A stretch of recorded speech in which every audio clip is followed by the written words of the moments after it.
अस्सलाम वालेकुम dear viewers, असन चैनल ते खुशामदीद।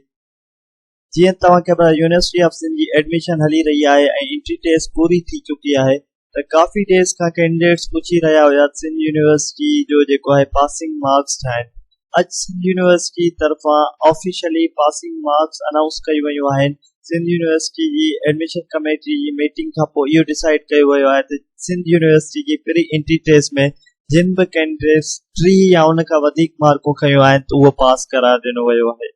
जिन भी कैंडिडेट्स जो 3 या 3 खां वधिक मार्क्स आहिनि उहो पास आहे। त हाणे जेके कैंडिडेट्स 3 खां मथे मार्क्स खयूं आहिनि उहो अॻिते पंहिंजो प्रोसेस पूरो कंदा, जंहिंमें फॉर्म खे पूरो फिल कंदा, पंहिंजी चॉइसिस रखंदा। त जिन भी कैंडिडेट्स जो सुठियूं मार्क्स आयूं आहिनि फॉर सपोज अबव 60 त उहे पंहिंजे पसंद मुताबिक जेके भी डिपार्टमेंट्स आहिनि उहे रखी सघनि था।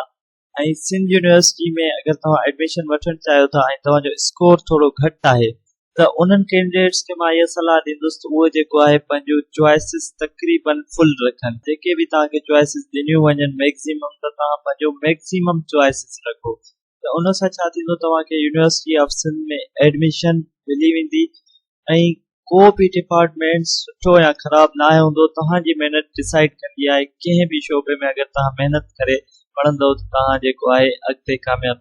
उम्मीद था कयूं तव्हांखे इंफॉर्मेशन मिली वई हूंदी। यूनिवर्सिटी ऑफ सिंध तरफ़ां एंट्री टेस्ट जो पासिंग स्कोर जेको आहे उहो मुक़ररु कयो वियो आहे, जेको 3 सैकिड़ो रखियो वियो आहे। अल्लाह हाफ़िज़।